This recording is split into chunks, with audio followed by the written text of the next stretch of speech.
Hello friends, welcome है आपका आपके अपने चैनल जी इंटरेस्टिंग फैक्ट्स में फिर से लौटे नई वीडियो के साथ। जैसा कि हमने अपनी ग्रामर की प्लेलिस्ट कंप्लीट करने ही वाले हैं और उसको हमने कंटिन्यू कर रखा है। तो उसका अभी लास्ट टॉपिक है नरेशन को डिस्कस करने के बाद हमारी ग्रामर पूरी हो जाएगी।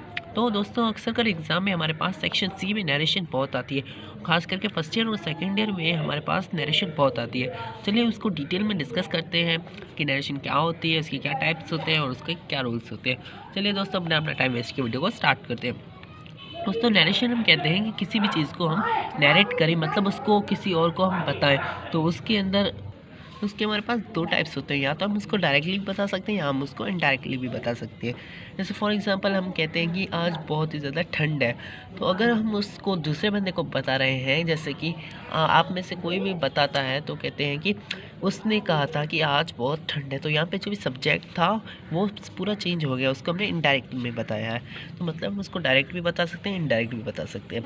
चलिए अब देखते हैं डायरेक्ट क्या और इनडायरेक्ट क्या होता है। तो जो भी हमारे पास हम स्पीच होती है, जो भी हमारे पास डायरेक्ट स्पीच और इनडायरेक्ट स्पीच होती है, उसके कुछ रूल्स होते हैं। उसके अंदर हमारे पास सबसे पहले जो होता है वो रिपोर्टेड वर्ब होता है और रिपोर्टिंग स्पीच होती है।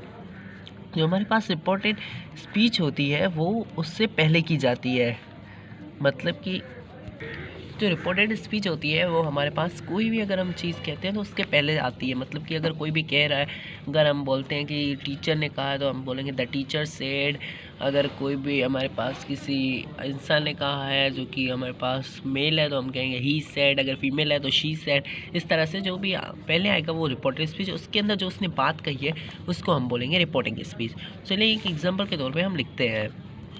तो यहाँ पे है he said I am working hard. तो यहाँ पे जो ही सेड है वो हमारे पास रिपोर्टिंग स्पीच हो गया, और ये जो हमारे पास इन्वर्टेड कॉमास में है ये हमारे पास हो गया रिपोर्टेड स्पीच। मतलब ये तो उसने कहा है और ये उसकी एग्जैक्ट बात है। तो ये कह रही है he said I am working hard. उसने कहा मैं सख्त मेहनत करता हूँ, मैं सख्त मेहनत कर रहा हूँ। तो अगर आप इसको इनडायरेक्ट में चेंज करेंगे तो हमारे पास जो सैड है वो तो सेम ही रहेगा, जो उसकी हमारे पास रिपोर्टिंग स्पीच है वो सेम ही रहेगी। यहाँ पे हम लिखेंगे ही सैड।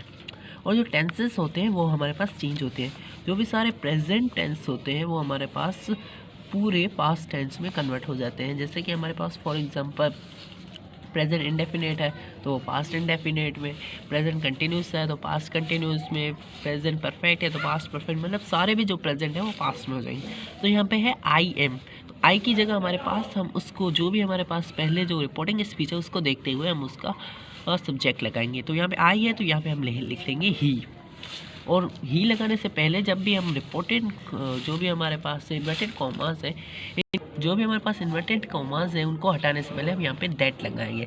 दैट के बाद हम जो भी हमारे पास यहाँ पे सब्जेक्ट होगा उसको चेंज करेंगे, तो यहाँ पे हम ही लगा देंगे। यहाँ पे एम है, एम की जगह हमने ये एम मतलब प्रेजेंट कंटिन्यूस है, तो कंटिन्यूस को हम पास्ट में लाए। कंटिन्यूस को जब हम पास्ट में लाएंगे तो हमारे पास यहाँ एम की जगह पे यहाँ वाज लग जाएगा, और वर्किंग हमारे पास सेम ही रहेगा। और देन है हमारे पास हार्ड। तो मतलब यहाँ पे हुआ he said I am working hard, ये हमारे पास हो गया डायरेक्ट। अगर इसको इनडायरेक्ट किया तो हमने कहा he said that he was working hard. तो मतलब हमने बात तो सेम ही कही लेकिन इसको थोड़ा चेंज किया है। तो हमारे पास जो भी प्रेजेंट है वो सारे पास्ट में हो जाएंगे। अगर फॉर एग्जांपल हमारे पास पास्ट इंडेफिनेट में आ जाता है, मतलब पास्ट इंडेफिनेट में होगा तो वो